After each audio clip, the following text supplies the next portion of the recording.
אתם מאזינים לתוכנית מפגשים מחוץ לקופסה, בהגשת דוקטור חיננית לויפר פלד. צהריים טובים לכל הצופים ולכל המאזינים שלנו. הנה עוד יום שני הגיע, יום נחמד, יום חביב. יש לי אורחת, יותר נכון אורחים, את כולם לא רואים כי הם שם בחדר ההפקה, אבל יש לי אורחת מדהימה מקיבוץ עין דור. היי סיוון. היי חיננית. מה העניינים? בסדר. מה שלומך? מאוד מאוד מתרגשת. אוי ובואי לך אם לא. חובה להתרגש פה. אני ממש מתרגשת ונעים לי מאוד.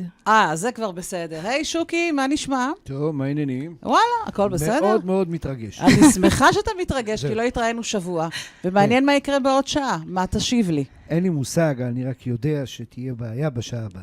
למה? כי אז אני פותחת את התוכנית, אני אומרת לו, מה נשמע? הוא אומר לי, מזמן לא נפגשנו. אנחנו לא נפגשים הרבה בכלל. בדיוק. את התוכנית שלנו, אנחנו נפתח בשיר מתוק, מתוק, מתוק, של אריק איינשטיין, קילפתי תפוז. אמנם זאת לא תקופת פרי ההדר, אבל אני חושבת ששתינו היום מביאות את הצפון, מביאות את הירוק, למרות שפחות ירוק בעונה הזו, אבל ירוק בעיניים ובלב, מביאות את כל הפירות. אצלי המנגו בקרוב יהיה, יש כבר תאנים, יש מלנת אלפים דברים, אז אמנם לא תפוזים, אבל בהחלט נשמע עכשיו את אריק איינשטיין. אז יאללה, שוקוי, מוקדש לכל הפירות. אז שוב צהריים טובים, ואתם איתנו בנפגשים מחוץ לקופסה, עוד יום שני בשבוע, עוד שבוע חלף, הקורונה עדיין איתנו, אבל אנחנו אופטימיים וננצח ובגדול. מי שיהיה מעוניין להתקשר אלינו ולשאול אולי את סיוון איזושהי שאלה, אז מוזמן לעשות זאת ל-03-677-3636, ואם מישהו יהיה מעוניין לשלוח אלינו הודעת וואטסאפ, מוזמן לשלוח אלינו הודעת וואטסאפ ל-053-807-1213. אז קודם כל, איזה כיף שיש לי פה אורחת, שהיא גם סוג של שכנה, שמגיעה מקיבוץ עין דור, שמי שלא יודע, קיבוץ עין דור הוא ממש ממש בשכנות לכפר תבור, והנופים שלנו הם נופים ממש ממש דומים, ואני תמיד אומרת שהפייסבוק בשבילי, הוא סוג של מתנה, כי דרכו אני מכירה המון המון אנשים טובים, נחמדים ואיכותיים, וכך גם הגעתי אלייך סיוון.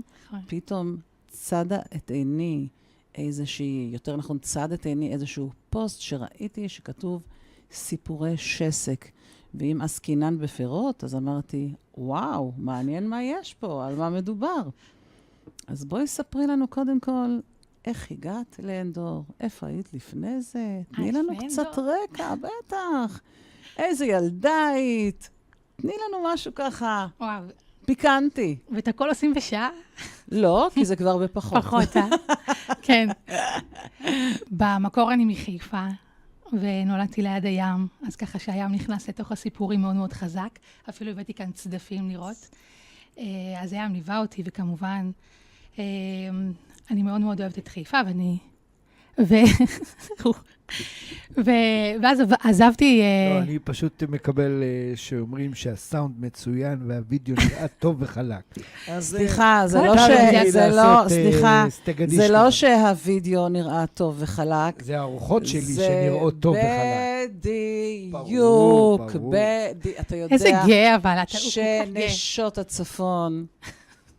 אין על היופי שלהם. כשהן ישנות, אחי, אני מסכים. גם כשאנחנו ישנות, אנחנו רגועות. הכי טובות שאתם ישנות. לגמרי. רגועות. לגמרי. שלבות. לגמרי. היא יכולה להמשיך עם הצדפים והים. לגמרי. נכון? אתה תזכור את זה, כי בדיוק אמרת לי ללכת לים. את גם אמרת לי ללכת לים. אנחנו אמרנו ללכת לים. עם איזה שסק, עם שקית של שסק. אתה יכול להגיד הרבה פעמים שסק, שסק, שסק? לא, אתה לא. אני יכול, שסק. זהו, לא, זה לא הקצב. אני בפעם הראשונה שהייתי צריכה לכתוב בפייסבוק שסק, כתבתי את הסמך ואת השין הפוך. סשק. ואז לא הבנתי מה קרה, איך פתחתי דף עם... סשק עושה חשק. בדיוק, אז ככה, זה שסק. בואי נשאיר את זה אבל לתוכנית ההיא. אנחנו נשאיר. חמודים. אז אנחנו איתך בצדפים ובחיפה. ואז אחרי, בגיל 18 עזבתי לשדה בוקר, שם הכרתי את יוני, הייתי בת גרעין שם. וואו. כן, שדה בוקר גם נכנס מאוד מאוד ללב, שם אנשים מדהימים, משפחה קרובה. ואחרי שדה בוקר עברנו למטולה, שם וואו. כן, טיילנו קצת בארץ. איזה כיף. אז זה היה לפני אנדור, ואחר כך טבעון עוד כמה שנים. בקיצור, כמה מקומות מאוד מאוד יפים. ובכל מקום יש איזשהו דבר כזה שאתה לוקח איתך, כמו הצדף, אז שם אתה לוקח את הצדף, במטולה לקחתי את הגדר, וגם באנדור אני מקבלת גם המון דברים באנדור, עם הר תבור וכל הדברים האלה. ברור. ואנשים שכמובן נמצאים ברור, שם. זה האנשים והנופים. ובואי ספרי לי איך פתאום ומתי לראשונה, אני הולכת ככה ממש אחורה, גילית בכלל את הכישרון הזה לכתוב? אני לא בטוחה שזה כישרון, אבל מה שכן... לא? אז לי מותר להגיד. מה שכן, אני כתבתי... כל הזמן אתה כותב, כל הזמן אתה כותב יומן, אתה כותב ברכות, אתה כותב... במקרה שלי זה נכון. כן, זה... כן. אתה כותב. נכון, לא כולם. לא כולם. לא. היה קצת, כאילו היה תקופה כזאת של מכתביות וכאלה, נכון? נכון, אספתי מכתביות, אספתי מפיות. וואי, את זורקת אותי לנוסטלגיה. בכלל, היום שוקי זה תאריך נוסטלגיה עבורי, זה תאריך הגיוס שלי. לפני... 27 לשביעי. 27 ביולי, תאריך הגיוס שלי, בדיוק לפני 20 שנה. וגם יודעת את המספר האישי שלה. ברור, 3211038. כן, טוב, זה תמיד זוכרים, זה לא יעזור. לא, אני לא זוכרת את שלי. לא זוכרת? גברים זוכרים בגלל הקטע של מילואים. נשים פחות זוכרות. אני לא זוכרת, זה היה לפני 20 שנה. מה זה 20 שנה? מה זה? זה כלום. זה כלום. כל שנה שלנו פה, זה תלוי אם כמו לא שנת הופכים את זה... כלב. שנת שסק. זמן שעסק. ממש, ממש, ממש. אני חושבת שהלמידה בתואר הראשון והתואר השני נתנו לי הרבה עיסוק בכתיבה אקדמית. אמנם זה היה כתיבה אקדמית, מאוד נהניתי לכתוב את העבודת מחקר ואת התזה וכולי, אהבתי את זה, אבל אז איזשהו משבר הופיע, ואז דברים השתנו מאז. הכתיבה הפכה להיות תהליך תרפויטי יותר, התכנסתי ממש בפנים, והכתיבה מאוד מאוד עזרה לי לאבד את כל הדברים שאני עוברת, לתת לגיטימציה לכל רגש להיות, ואז אתה נפתח. הכתיבה מבחינתי היא איזושהי הזדמנות למפגש עם עצמך, למפגש עם האחר, למפגש עם זה שחי, למפגש עם זה שמת. אז הכתיבה זה עולם ומלואו, ואני חושבת שאני מתפתחת איתה, היא מפתחת אותי, אז בגלל זה אני כאילו, גם אנחנו בתוך איזשהו סיפור, בסופו של דבר אנחנו גם גיבורים של סיפור חיינו, אז אני כל הזמן שואלת, מי כותב אותנו? זאת אומרת, אני שאלתי את יאיר בן חור, שהוא העורך שלי, רגע, אני צריכה עריכה על הסיפור שלי, אז תספר לי, כאילו, מה אני יכולה לעשות עם זה? אז אני לומדת דרך הכתיבה המון דברים, ואני חושבת שזה מה שבעצם גרם לי גם להתרפות, וגם לגדול מתוך הדבר הזה, וליצור כמובן. אמרת עכשיו הרבה דברים מאוד מאוד חכמים ומרגשים, אבל משפט אחד קטן תפס לי ככה ולחד, מי כותב אותנו? שזה משפט שיש בו עוצמה ועומק מאוד מאוד רבים, ממש. איזושהי שאלה פילוסופית, שאני חושבת שאפשר להתעמק בה ולשוחח שעות ארוכות. את רואה, אמרתי, בגלל זה יש לנו שעה. היום יש שעה. נכון. בדיוק. אולי ביצירה הבאה, שהיא תהיה בעוד, מי יודע מה. אז את תגיעי לכאן שוב, מי יודע. איזה כיף. ותודה שנתת לי את ההזדמנות להיות כאן. תודה שאת. בת, עם כל הדבר הזה שנמצא כאן. בוודאי, הבאת לעולם את מה שהבאת לעולם. אז כמו שאני אמרתי, באמת אני ככה נתקלתי בפייסבוק, במארז המקסים הזה שנקרא סיפורי שסק, וזה עשה לי באמת חשק, לדעת ולגלות ולחקור, לראות מי מאחורי. ובאמת גם בשיחות שלנו אני גיליתי אישה מדהימה, עם ראש מדהים ויצירתי במיוחד. אז בואי תתעמקי ככה וספרי לנו מה זה, על מה מדובר. יש לנו, אז את הסיפורים שאני כותבת, בעצם אני קוראת את זה סיפורי שסק. אני כותבת את הסיפורים, ואז התחלתי להוציא אותם לאור כמכתבים. אז מאוירים. זה התחיל מזה מתחיל להיות עוד סיפור ועוד סיפור ועוד סיפור, ואתה לא רוצה שזה יישאר שם, אתה לא רוצה שזה יישאר סטטי, אתה רוצה שזה עוד אנשים יקראו את זה, אתה רוצה לחלוק את זה עם הדבר, ואז פתאום הקצב הזה של הכתיבה, והקצב הזה של האם זה יכול לצאת לאור, ואז פניתי לכמה הוצאות לאור, ואז אמרתי, רגע, יש פה קצב שלא, ואז התחלתי להדפיס במדפסת הביתית להדפיס, ואז קיפלתי את זה ושלחתי את זה לכל הילדים שאני מכירה, של חברים שלי. ואני זוכרת אחת התגובות. אני עוצרת, כי אני רוצה שתפרטי יותר, כי יש פה דברים מה זה מיוחדים שאת מספרת, אבל את רצה לי מהר מדי, ואנחנו מפספסים פה את הפואנטה, כי אני לא חושבת שאנשים ממש הפנימו. אני יכולה להראות אחד. מה זה יכולה? חייבת, צריכה, אך מתבקש הוא, נכון שוקי? זה סיפור אחד שנקרא, רגע, אני רוצה להראות את המרשם של דוקטור הורוביץ. שבעצם את יושבת וכותבת סיפור. זה התחלתי לעשות עכשיו. תראה איזה דבר מדהים. תראה איזה דבר מתוק. תראה. ואת החותמת, ברור. בשביל לתת לילדים כמו אצל הנוטריון. חותם המלכה. חותם המלכה, ממש, כמו אצל נוטריון. תסתכל, תראה איזה מתוק. אבל זה דרך אגב, עוד לפני שיש את כל פה אני רוצה... רק דברי למיקרופון. כן. נגיד, זה מגיע עם הקדשות, וזה מגיע עם חותמות. אני הולכת אחורה. את אוקיי. יושבת וכותבת סיפור. כן. אוקיי. בואי נשמע קודם כל, מה עם הנושאים? מה עם הרעיונות? מאיפה זה מגיע? פתאום את יושבת מה? מול הטלוויזיה, מול התבור, עם הילדים המתוקים והמדהימים שלך, שהם פה. רגע, זו הזדמנות לציין שיש פה ילדה מדהימה, שקוראים לה דורון, שדורון בת 5.5. בובה, יפהפייה, חבל על הזמן. אולי אנחנו תכף ניתן להם רק להיכנס ככה, לעשות לנו שלום, שיראו אותם. אוי, זה נהדר. כן. אבא יוני שומע אותנו. אבא יוני, תפתח רגע את הדלת, תכניס רגע את הילדים שיעמדו שם מאחור. דרך אגב, ויש לנו את שחר בן 10. בן 10. אז הנה, עכשיו אתם תראו את הילדים המתוקים, עם האבא החמוד שלה, עם יוני. הנה, הם יפתחו את הדלת, אנחנו עושים משהו חריג, אבל אי אפשר. הנה, תסתכלו. תעשו רק שלום. בדיוק. תעמדו כזה אחורה שיראו אתכם.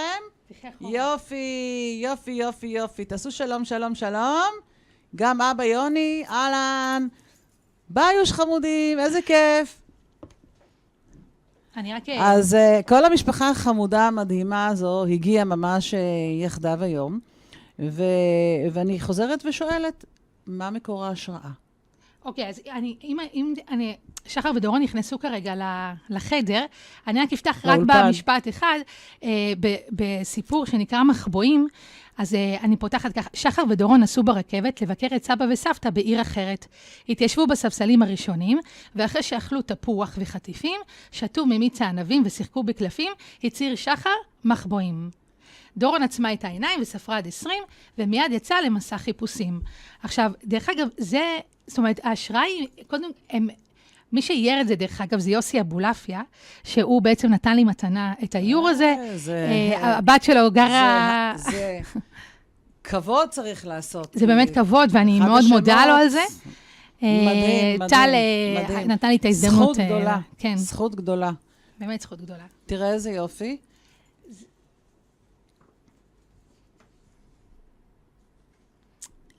אז אני באמת מודה לדבר הזה.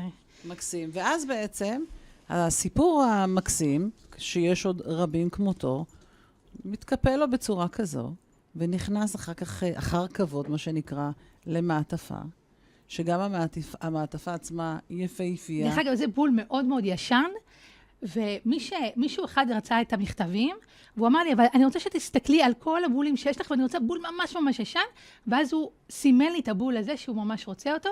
אני קיבלתי את האוסף הזה מסבא של יוני, ויש שם בולים באמת, אני מדברת איתכם על באמת, כאלה שכתובים, זה פשוט מדהים. היסטוריה. כאילו, החוויה הזאת, אני חושבת שגם הבול הוא בעצם איזושהי הזדמנות לסיפור. לגמרי. זאת אומרת, גם העטיפה שזה המכתב, גם הבול, וגם כמובן הסיפור, וההקדשה.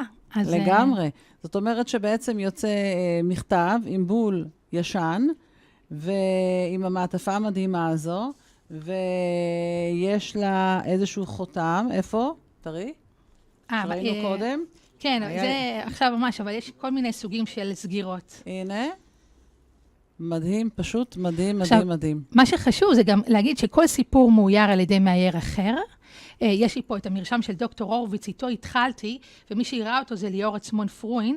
ליאור בעצם היא חברה מאוד מאוד מאוד טובה, שבעצם עזרה לי עם כל הדבר הזה, נתנה לי הרבה מאוד רוח וגב, ונתנה לי את ההזדמנות גם להציג אותו בתערוכה שהייתה בשבוע האיור ביפו בתל אביב, ואז הצגנו את הסיפור הזה והצגנו את האיור שלה. וואו. כן.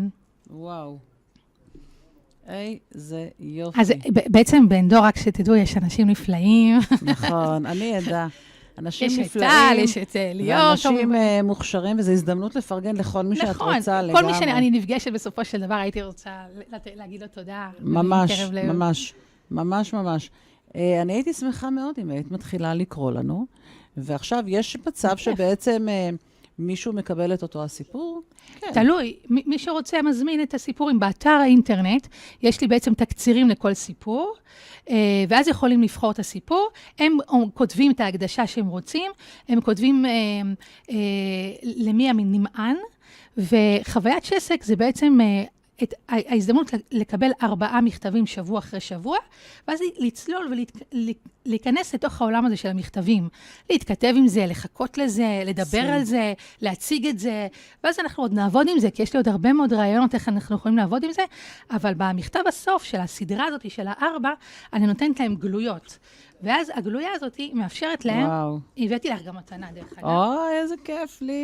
הנה, יש פה 8 גלויות שעכשיו, ממש עכשיו הוצאנו. וואו, עם העירים המדהימים שלנו. תודה, איזה כיף. ואז הם יכולים גם להתכתב וכולי בחזרה. שוקי, יש לנו דרך להראות את הגלויות היפהפיות האלה מקרוב, כדי שניתן ונחלוק. בעצם זה האיורים של הסיפורים. את יכולה להמשיך בינתיים לספר, ואנחנו נעשה זום עליהם. כן, מי שרוצה להכיר את המאיירים, דרך אגב, הם נמצאים באתר, זה גם נחמד מאוד לראות. מי הם השמות?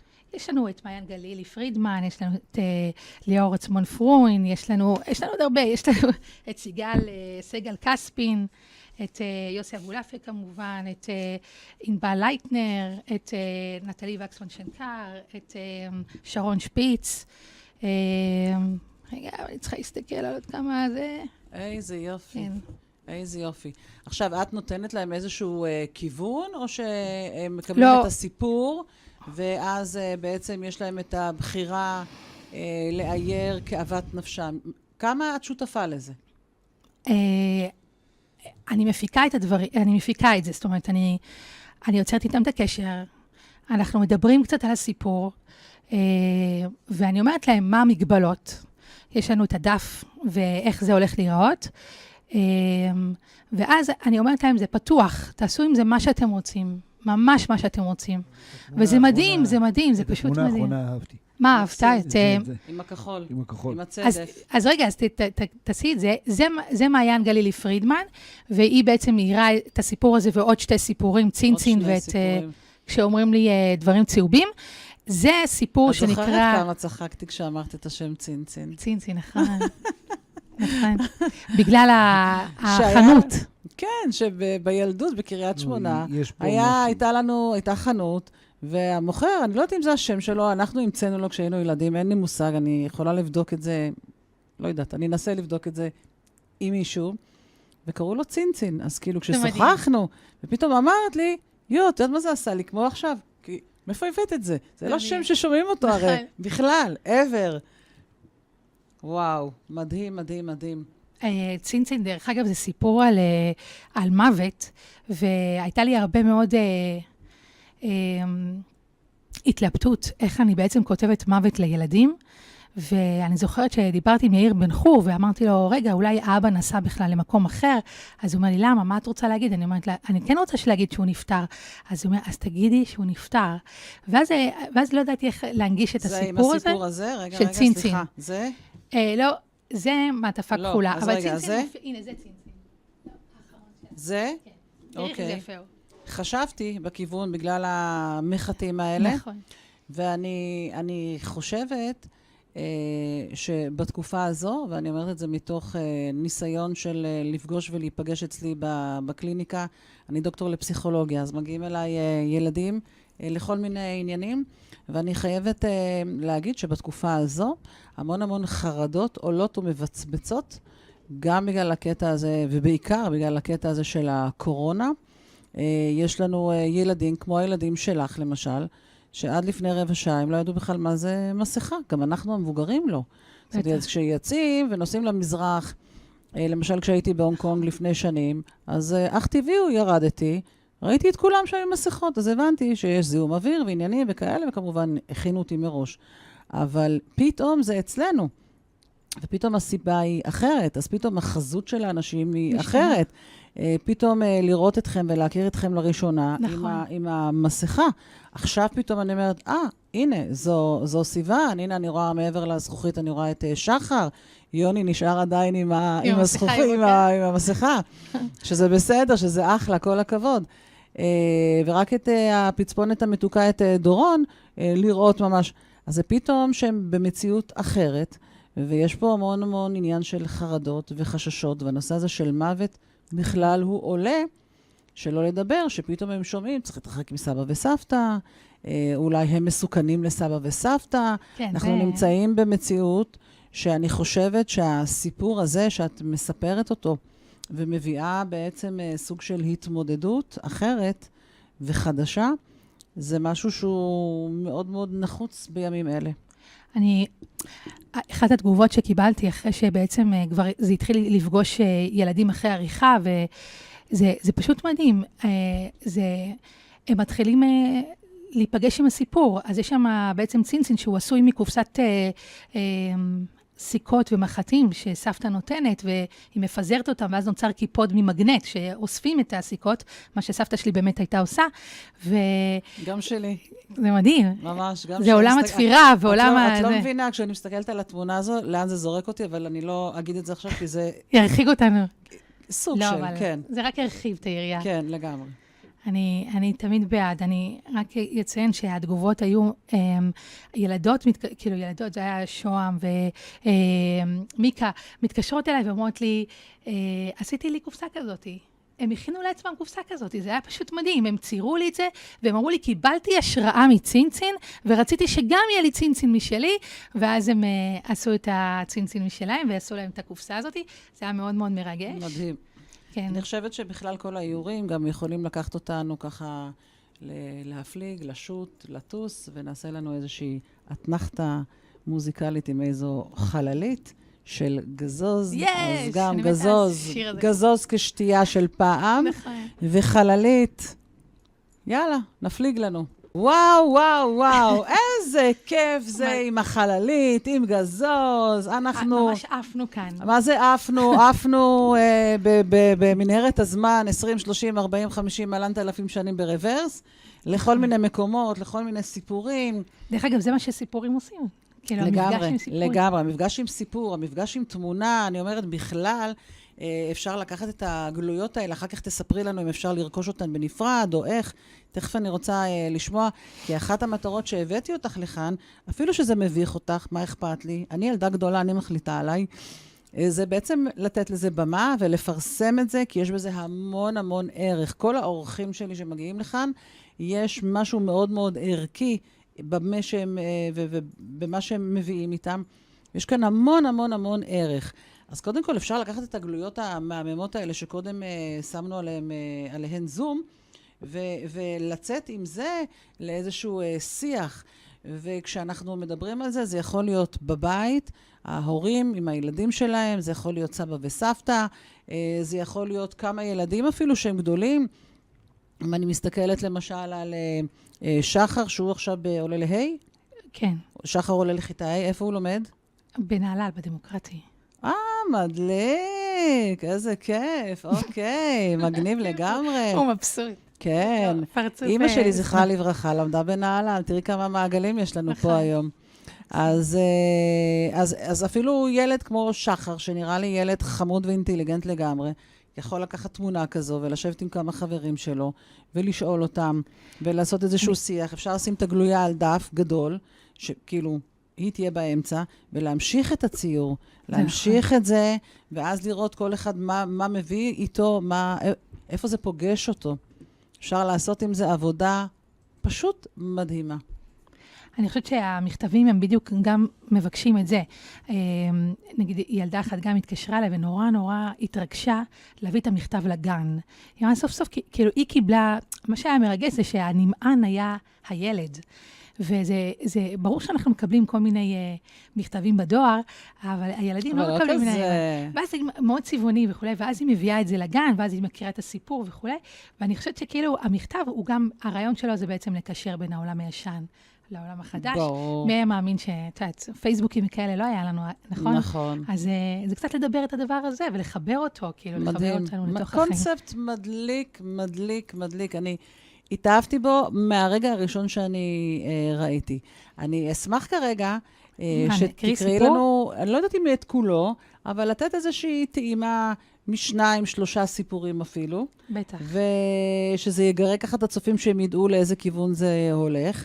ואחר כך כמובן, בסיום התוכנית אני תמיד מעלה פוסט מפרגן לאורחים שלי, שם תוכלי להעלות את כל הכישורים ואת כל מה שאת רוצה, איך אנשים יכולים לרכוש, איך יכולים להגיע אלייך. אז בשמחה לגמרי. בסדר. אז אני אעשה את המרשם של דוקטור הורוביץ. גם פה יש, לדעתי זה זה. אני חושבת שזה זה. זה מחבואים. זה המחבואים, זה עם הרכבת שניקוביץ', בסדר, יש קצת, יש. אז בואו נתחיל עם המרשם של דוקטור הורוביץ. בוקר אחד קבע לי הבטן ולא הלכתי לגן. טוק טוק טוק, דווקא אימא על הדלת של דוקטור הורוביץ. אפשר להיכנס, אמר. כרטיס מגנטי בבקשה. ביקש דוקטור הורוביץ, אימא נתנה לו את הכרטיס. כן, במה אוכל לעזור? שאל. לדורון כואב את הבטן. דוקטור הורוביץ קם מהכיסא. על צווארו היה מונח סטטוסקופ שתלוי עליו קוף צהוב. שלום דורון. אמא אמרה שכואבת לך בטן. אני לא חולה, אמרתי. בוא נראה, את יכולה לפתוח פה גדול? פתחתי. וואו! דוקטור הורוביץ נדהם ואמא נבהלה. זה אדום ממש? שאלה. לא בדיוק אדום, איך לומר, קצת יותר כמו כחול וירוק. מה? בואי תראי. ואני סגרתי את פי. אמא קמה מהכיסא ונעמדה ליד הרופא. תפתחי שוב, ביקש. פתחתי. דוקטור, קפצה אמא. מה זה? זה מה שנקרא מחלת ים. מה? מחלת ים? כן, כשרואים דגים בפה, סימן למחלת ים. בואי נקשיב לריאות. דוקטור הורוביץ הרים את הסטטוסקופ עם הקוף הצהוב, את החלק הקר הצמיד לגב שלי. הקשיב, ואמר בקצרה, נשימה עמוקה, אז לקחתי הרבה אוויר, ושוב דוקטור הקשיב. שומעים גלים. גלים? אני לא מבינה. שומעים בבירור את הגלים, כאלה שמתנפצים על שובר גלים. לפעמים שומעים גם את קריאות העורבים, ופה ושם את המציל. מה? מציל? המציל בים עם המגפון? תראי, דוקטור הורוביץ נהנה את ראשו, מחלת ים מגיעה בצורות שונות. בכל אחד זה מתבטא קצת אחרת, אבל מהמציל אני לא חושש. אני לא מאמינה, אמרה אמא. עכשיו הסתכל באוזניים, דוקטור הורוביץ לקח פנס, הצמיד אותו לאוזן אחת שלי, עבר והצמיד לאוזן השנייה, ואז אמר, כן, בהחלט מחלת ים. האוזן כבר קיבלה צורה של צדף. החול עדיין אין סימן מצוין, דוקטור, אבל לא היינו הרבה זמן בים. איך זה יכול להיות? שאלה אמא. כן, בהחלט זאת הבעיה. הרשום מרשם, ללכת לים. מה? הרשום דחוף, ממש כדאי. כך או תתקבלו היום. דוקטור הורוביץ התיישב על הכיסא והקליד במחשב. אחרי כמה רגעים נשמעו קולות המדפסת שהוציאה דפים. אלה המרשמים. שלף דוקטור הורוביץ את הדפים והסביר בשצף קצף. כדור אחד של משחק תיקחו איתכם לים. איזה שתרצו, רצוי לפני האוכל, וכדור אחד של גלידה בטעם תות או שוקולד תקנו כבר שם. אפשר עם סירופ, אבל רק פעם אחת. אם כבר לקחתם סירופ, אז תשתדלו גם שיוסיפו את הכדורים הקטנים הצבעוניים, אבל שוב, רק פעם אחת, ולא תהיה לנו מחלה נוספת בשם סוכרת. תעשו צילום של העורבים ושל הגלים המתנפצים. אשמח שתביאו לראות. אין ברירה, כבר היום, להתחיל בים. יש זמנים לרכבת אצל המזכירה, היא תעזור לכם עם השעה, לא לשכוח לשתות הרבה מים, שהדגים בפה יעברו. אתה יכול לרשום לי יום החלה? שאלה אמא. בוודאי, אמר דוקטור הורוביץ בשמחה. אמא ארזה בתיק גב, כדור של משחק, בקבוק מים, מגבת ובגד ים. לרכבת הספקנו בדיוק בזמן. אל החוף עם שובר הגלים הגענו, ואחרי שעשינו את כל מה שרשם דוקטור הורוביץ, אמא אותי נשקה ואמרה, את יודעת, גם אני חולה. באמת? גם את חולה במחלת ים? שאלתי. לא, ונתנה לי עוד נשיקה. זאת מחלה מדבקת ושוב נשקה. אמא, במה את חולה? במחלה ידועה, את בטח מבינה. ועוד נשיקה. מחלה שאת חייבת להיזהר ממנה, ועוד נשיקה ועוד נשיקה ועוד נשיקה. אני חולה במחלת הנשיקה, מכירה? מחלת הנשיקה? מה זה? לא ידעתי שיש מחלה של נשיקות. אז נתתי לאמא חיבוק. מחר נלך שוב לדוקטור הורוביץ שיבדוק גם אותך. טוב, אמא? מקסים, מקסים, מקסים. מה שאת לא ראית, את הילדים שלך, איך הם יושבים ומקשיבים בשקיקה לזה שאת יושבת וקוראת את הסיפור, ובהנאה רבה וממש מבטי הערצה. זה משהו שהוא עונג גדול. אני חייבת להגיד, באמת, הם נותנים לי המון, הם עזרו לי המון, הם איתי המון, הם מלמדים אותי, הם המורים שלי, הם עושים לי את הסיפורים לפעמים, זה פשוט לא יאמן. פתאום דורון אומרת לי, אמא, היא עושה משהו, ואז היא אומרת לי, תכתבי את זה. ושחר בכלל, עם כל זה שהוא ברח לי יום אחד מהרופא, עוד לא כתבתי את זה. מה מתבשל עכשיו בעת הזו? מה שאנחנו נרצה לעשות כרגע, קודם כל, האתר שלנו, בניתי אותו לאחרונה עם עזרה מאוד גדולה של חברים. קרין אברמזון עזרה לי המון, וליאור ורוני. זה פשוט באמת כיף שאפשר להיעזר, ואנשים ממש... זה חלק מהסיפורי שסק בעיניי. האנשים, הקהילה, הדברים שאנחנו עושים ביחד, גם אל מול הסיפורים, אנחנו עובדים איתם, אנחנו מייצרים כל מיני דברים יחד. אז בנינו אתר, והאתר בעצם יש בו הקראות, ויש בו באמת את כל הדברים שאנחנו עושים עם הסיפורים. כשאת אומרת הקראות, תפרטי? פשוט יש סיפורים שעדיין לא יצאו כמכתבים. נגיד למשל פרפרים בבטן, זה בעצם, זה אחד הסיפורים שבעצם אני מדברת למה זה שסק. כי הוא נפתח מזה שבלעתי יום אחד גרעין של שסק, ואז אבא אמר לי שעוד יגדל לי עץ בבטן. וכל השסקים הם בעצם הפירות, הם הסיפורים. עכשיו לא תמיד... ואז יש את כל התהליך שבעצם איך הופך מגרעין לעץ, אבל בתוכי וגם מדבר את הדבר הזה של תהליך של יצירה, שאני מדברת אותו הרבה גם. אז יש את ההקראות שאפשר לפגוש, שאפשר פשוט להקשיב להם. יש את החנות שאפשר לרכוש את המכתבים, את המארזים. יש פה מארז של 6 מכתבים, שמי שקנה עד עכשיו זה בעצם סבים וסבתות שרצו לחלק לנכדים. יש גם את חוויית שסק, שזה בעצם הרבה, כאילו עכשיו אני מקבלת הרבה תגובות לחוויית שסק, שזה בעצם כל מכתב בשבוע אחד, זה 4 מכתבים. אז בעצם יש את החנות, יש את ההקראות, יש את השסק בקהילה, שאנחנו נעשה אירועים סביב הדבר. יש את האמנים ואת היוצרים שאפשר להסתכל מי מאחורי האמנים, ואז קצת לראות את העבודות שלהם ולתקשר איתם גם דרך האתר. יש את העודות, איך הגענו לזה, זאת אומרת, איך הגעתי ליצירה ואיך הגעתי לכתיבה, ומה זה בכלל המכתב הזה, איך הוא נראה, כי אנשים קצת קשה להם להבין את זה, אז זה כאילו בערך היחידות. מה עוד? ומה שאני רוצה עוד לייצר זה בעצם מארזי יום הולדת. שהמארזים בעצם ייתנו את האפשרות לילד לא רק לקבל את הסיפור, אלא גם אולי ליצור את הסיפור של עצמו, אבל להתכתב ולעבוד עם חותמות, לעבוד עם כל הדבר הזה שאני עובדת, הוא יכול לקבל את זה במארז, וזה מה שאנחנו כרגע מתעסקים איתם. מקסים, מדליק. אחד השירים שבחרת, של מרינה, זוכרת? האמת, אבל לא אני בחרתי אותו. מי? שאלתי גם אותם, מי רוצה לבחור, אז יוני בחר את זה. אוקיי, אז יוני בחר את השיר, ואת יודעת למה הוא בחר אותו? לא. וואלה. למה? אוקיי, לא, אני לא יודעת. חשבתי שאולי את יודעת. טוב, אחר כך אנחנו נשמע ממנו למה הוא בחר אותו. אז אנחנו נקדיש אותו ליוני. כן. יאללה, יוני, לכבודך ובשבילך. אחד השירים היפים, יש לך שיעורי בית, לשאול את יוני מה הסיבה שהוא בחר בשיר הזה. אני מבינה מה הסיבה שהוא בחר בך, אבל בשיר אני לא יודעת.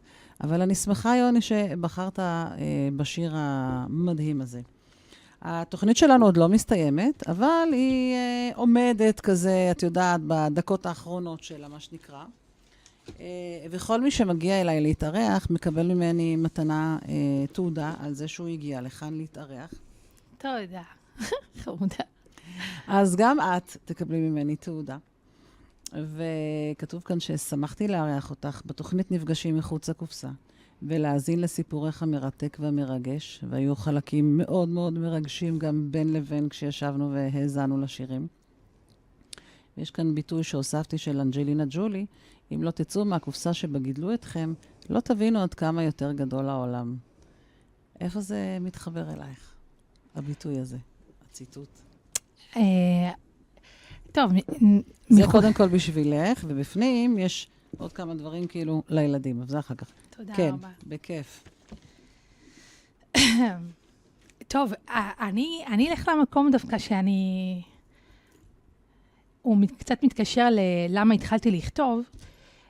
לצאת מחוץ לקופסה, בעיניי זה לצאת מחוץ לדבר הזה שאתה מכיר, בין אם זה הזהות של הגוף שלך, בין אם זה הזהות של השם שלך, בין אם זה הזהות של מי שאתה, דת, כל הדבר הזה שנקרא אתה, ואתה יוצא מתוכו, ואז אתה פוגש משהו שנמצא מעבר, ואני חושבת שרק בגלל הדבר הזה, התחושה הזאת שהרגשתי שאני יוצאת קצת מחוץ לדבר הזה, אל מול המקרים שעברתי, אז אני חושבת נכנסתי שוב פעם, ואז אתה מתחיל ליצור את זה. אז פגשתי את העולם הגדול, את הים, אותו ים, והים גם בא בתוך הסיפורים, בין אם זה דמעה, או שלולית, או עדים של מים. אז בעצם שם זה פוגש אותי, זאת אומרת, להיפגש קצת מחוץ לגבולות שאנחנו מכירים, וזה דרך אגב מאוד מרגש אותי לפעמים, להיפגש מחוץ לגבולות שאנחנו מכירים. לשבור אותם קצת, לערער אותם, מחוץ לסיפור. ואז אני שואלת, רגע, אז מחוץ לסיפור זה סיפור גם? אז אני לא יודעת, אין לי מושג. עצר עליו כמה שאלות פילוסופיות את מעלה כאן היום. מעניין אם למדת פילוסופיה בחלק מהמסלול שלך. לא למדתי פילוסופיה, אבל... מי יודע, אולי פעם. אולי פעם, נכון. אבל הכתיבה באמת גורמת לי לשאול את השאלות, וגם לפעמים לקבל תשובות. נכון. אני בהחלט מסכימה, כמי שגם אוהבת לכתוב, זה עוד לא הגיע אצלי למצב של ממש לשבת ולחשוב ולהוציא משהו החוצה, זה יקרה פעם. בהחלט זה יקרה, מתי אני לא יודעת, אבל זה יקרה, בינתיים זה נבנה ומתבשל וכאלה. מה שבטוח זה יהיה קשור בילדות שלי, שחלק מזה דיברנו קודם בין לבין. צינצין, נכון. כן, כן. לא, זה המון. מספיק שאני יוצאת עכשיו את העיניים, מספיק שעכשיו אמרת עוד פעם צינצין, אני רואה אותו, חנות קטנה של סדקית, 1,000,000 מוצרים, נכנסים, יש מין דלפה כזה, עומדים, אדם נמוך מאוד מאוד מאוד, ממש אדם נמוך, ואני זוכרת שכשהוא היה צריך להביא דברים שהם היו קצת גבוהים ממנו, היה צריך לטפס על סולם, ותמיד אמרנו, איך הוא לא עושה עוד מעט גליץ' מלמעלה למטה, ויש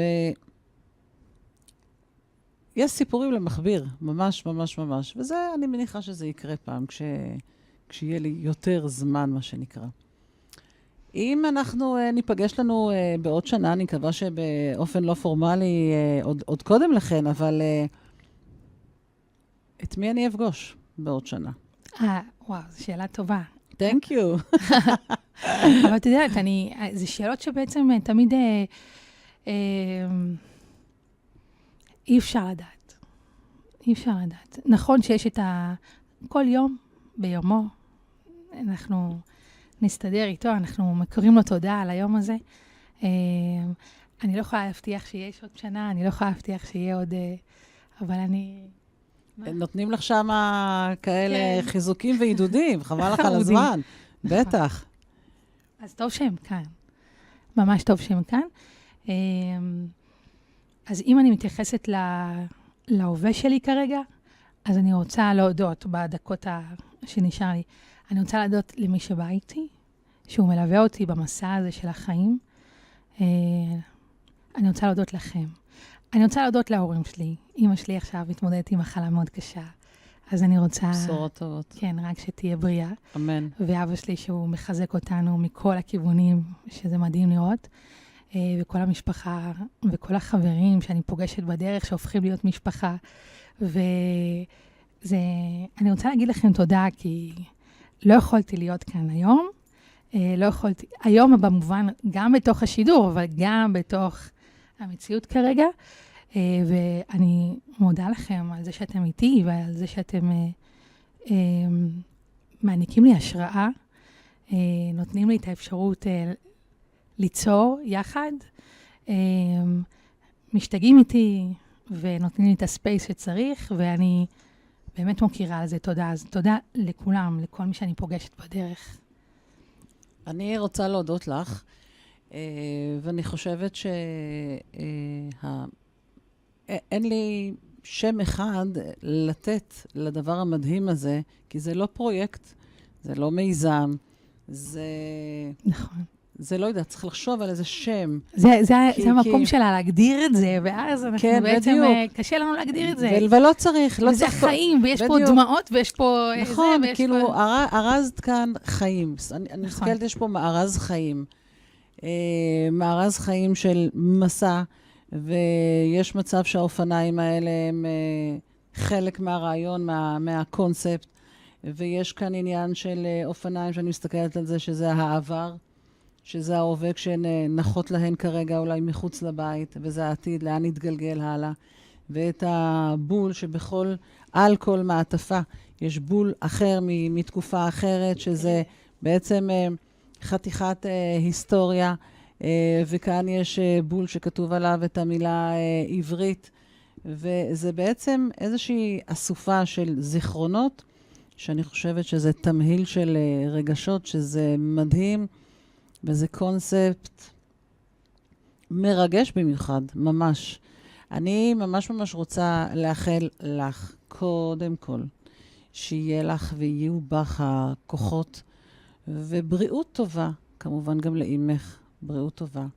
ואני מאחלת לך זוגיות מקסימה ומושלמת, כמו שיש לך עם יוני, ושהילדים המתוקים והמדהימים האלה, ימשיכו ללוות אותך ויאהבו מקור השראה. ותמשיכי ליצור, ואיזה כיף שבקהילה שלנו ובשכנות שלנו, יש אנשים, אני אגיע בלי נדר, יש אנשים טובים, מקסימים, כל כך יפים כמוכם. הנה מתוקרנת, עושה לי שלום מהצד. אני ממש רוצה להודות לך. תודה. ואני רוצה גם להודות לשוקי. תודה, שוקי. ואנחנו תכף נסיים עם שיר יפה. איך אוכל לישון עכשיו כשאתה בחוץ רוקד? אנחנו מיד נצא אליו. ואני רוצה להודות לכם, נפגשים מחוץ לקופסה, יום שני, בשבוע הבא, באותה שעה. תהיו טובים. ביי. תודה.